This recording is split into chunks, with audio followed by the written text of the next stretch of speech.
السلام علیکم دوستو، آج کی اس ویڈیو میں ہم بات کریں گے آزاد جموں اور کشمیر کے شہر راولا کوٹ میں ہونے والے پروٹیسٹ کی، جنہوں نے پورے پاکستان کی توجہ اپنی طرف کر لی ہے۔ آخر یہ پروٹیسٹ کیوں ہو رہے ہیں؟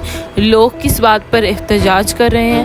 حکومت کا کیا موقف ہے اور اصل واقعہ کیا ہے؟ آئیے تفصیل سے سمجھتے ہیں۔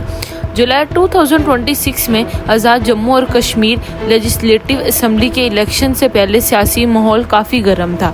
اسی دوران راولا کوٹ سے ہزاروں افراد نے مظفر آباد کی طرف پروٹیسٹ مارچ شروع کیا۔ پروٹیسٹر کا کہنا تھا کہ یہ ان کے مطالبات کو نظر انداز کیا جا رہا تھا اور سیاسی نظام میں بنیادی تبدیلیوں کی ضرورت تھی۔ ان پروٹیسٹ کا سب سے بڑا مرکزی نقطہ 12 ریزروڈ اسمبلی سیٹس تھیں۔ مخالفین کا کہنا تھا کہ یہ سیٹس آزاد کشمیر کے سیاسی نظام کو متاثر کرتی ہیں اور ان پر دوبارہ غور کی ضرورت ہے۔ اس کے علاوہ کئی پروٹیسٹر زیادہ سیاسی اختیارات، حکومتی شفافیت اور عوامی مسائل کے حل کا مطالبہ بھی کر رہے تھے۔ کچھ لوگ مہنگائی، بجلی اور حکومتی کارکردگی کے حوالے سے بھی ناراضگی کا اظہار کر رہے تھے۔ جب پروٹیسٹ مارچ آگے بڑھا تو مختلف مقامات پر پروٹیسٹر اور سیکیورٹی فورسز کے درمیان جھڑپیں شروع ہو گئیں۔ میڈیا رپورٹس کے مطابق پتھراؤ، آنسو گیس اور فائرنگ کے واقعات بھی سامنے آئے۔ ان جھڑپوں کے نتیجے میں کئی افراد جہاں بحق ہوئے اور جبکہ بہت سے لوگ زخمی ہوئے۔ اس صورتحال نے الیکشن پروسیس کو بھی متاثر کیا۔ اب بات کرتے ہیں حکومت کے موقف کی۔ حکومت کا کہنا ہے کہ کچھ مسلح انصار پروٹیسٹ میں شامل ہو گئے تھے، جنہوں نے سیکیورٹی پرسنل پر حملے کیے اور الیکشن پروسیس کو متاثر کرنے کی کوشش کی۔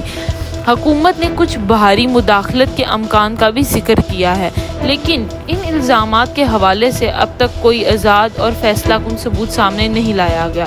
دوسری طرف پروٹیسٹ آرگنائزر اور شرکا کا کہنا ہے کہ ان کا احتجاج عوامی اور پرامن تھا۔ انہوں نے الزام لگایا ہے کہ سیکیورٹی فورسز نے ضرورت سے زیادہ طاقت کا استعمال کیا ہے۔ ان کا مطالبہ ہے کہ واقعات کی انویسٹیگیشن کی جائے تاکہ حقیقت سامنے آ سکے۔ یہاں یہ بات سمجھنا بہت ضروری ہے کہ دونوں طرف کے دعوے مختلف ہیں اور ان تمام واقعات کی مکمل تصدیق شدہ تصویر ابھی تک سامنے نہیں آئی۔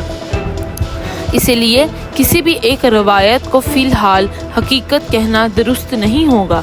ان واقعات کے بعد آزاد کشمیر اسمبلی میں ایک ٹروتھ کمیشن قائم کیا گیا ہے۔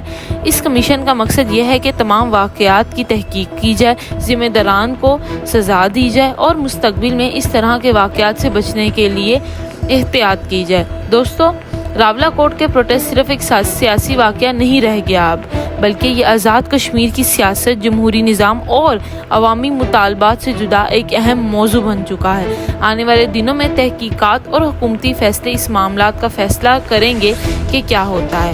آپ کی اس معاملے پر کیا رائے ہے؟ کیا آپ کے نزدیک ایک آزاد اور شفاف تحقیقات ہونی چاہیے؟ اپنی رائے کمنٹس میں ضرور شیئر کریں۔ اللہ حافظ۔